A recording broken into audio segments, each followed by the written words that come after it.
Bonjour chers étudiants, j'espère que vous allez très bien. Avec vous, professeur Soumaya Dlimi, professeur à la faculté des sciences juridiques, économiques et sociales, Université Hassan II de Casablanca. Je me fais un plaisir de vous publier cette vidéo suite à votre demande. Oui, je lis vos commentaires et ça me fait vraiment plaisir. Continuez à m'écrire si vous avez besoin de quelque chose pour qu'on puisse garder contact. Donc cet examen-là, c'est pour l'ensemble 5, 6 et 8. Vous avez passé un QCU, question à choix unique, pendant 45 minutes. Nous allons essayer dans cette vidéo de voir 10 questions. Ok? Allez, on y va ensemble. J'espère que vous avez toujours vos brouillons. Et j'espère aussi que s'il y a d'autres personnes qui viennent de nous rejoindre, je leur souhaite déjà bienvenue. Et j'espère qu'ils vont jeter un coup d'œil sur les 19 vidéos publiées sur cette chaîne. Allez, on y va avec la première question. L'école classique a été fondée par qui? Taylor, Maslow et Mintzberg, Taylor, Ford, Fayol et Weber, ou bien Maslow, Herzberg et Mayo.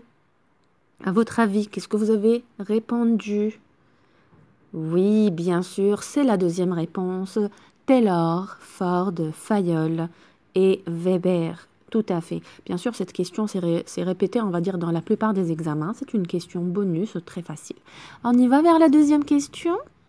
Le principe de la décentralisation a été pensé par qui? Sloan, Maslow ou MacGregor? Je vous rappelle que la décentralisation, elle consiste à un transfert de pouvoir. Bien sûr, d'habitude, c'est de l'État vers les personnes morales, mais en entreprise, c'est toujours aussi à la verticale ou à l'horizontale.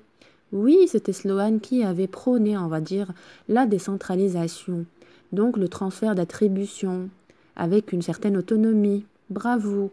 On passe vers la troisième question. L'école de pensée qui a élaboré les principes de la DPO, la direction par objectif, c'est l'école des relations humaines, ou bien l'école néoclassique, ou bien l'école japonaise. Qu'est-ce que vous avez répondu? Question aussi trop facile, hein? Mais oui, c'est la question, c'est la réponse 2. C'est l'école néoclassique. Bien sûr, ici, quand on parle d'école néoclassique, la société n'est pas divisée en classes sociales, mais simplement composée d'individus dont le comportement individuel doit être analysé. Ils ont pris en compte, en fait, leur volonté ou non de travailler, celle de maximiser le profit. Bravo. On y va vers une autre question. Selon Elton Mayo, la productivité des ouvriers est déterminée par quoi? L'organisation et le contrôle, les relations sociales entre les ouvriers, ou bien le salaire et les primes. Bravo. Ce sont les relations sociales entre les ouvriers lorsque nous essayons de fidéliser ce salarié, de le motiver pour, on va dire, construire, si vous voulez, un esprit d'appartenance chez cet ouvrier, lorsqu'il va se sentir concerné, évalué, mais aussi écouté. Lorsqu'on va lui donner ce sentiment-là de présence, il donnera plus, il sera beaucoup plus performant. Bravo. On part vers la sixième question à présent. Selon Bertalanffy, un système est un élément en interaction avec d'autres éléments, internes ou externes? Est-ce qu'il s'agit beaucoup plus de quelque chose de toujours ouvert? Ou bien il est toujours prévisible et stable? Qu'est-ce que vous avez répondu?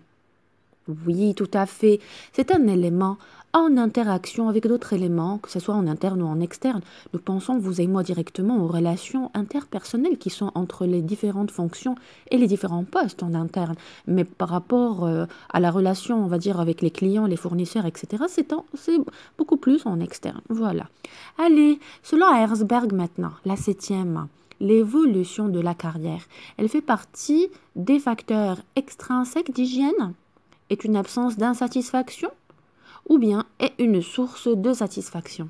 Qu'est-ce que vous avez répondu à cette question?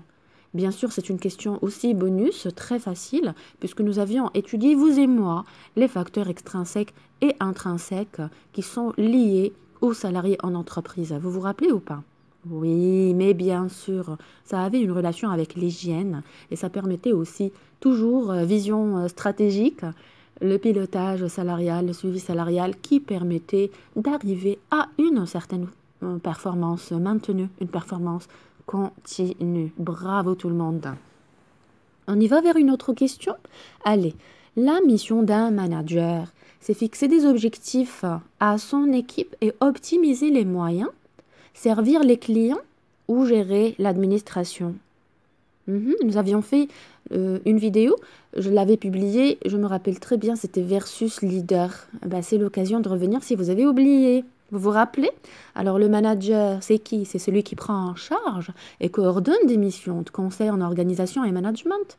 Mais oui, mais bien sûr qu'il fixe des objectifs, il encadre, il optimise, il gère l'équipe. Il a un rôle très important, c'est le lien. Il est le lien principal entre la direction et on va dire, et les différents collaborateurs. Bravo! On y va vers maintenant le leader. Quelles sont ses missions à son tour? La réalisation des objectifs, la conception de la vision de son entreprise ou bien la planification et le contrôle.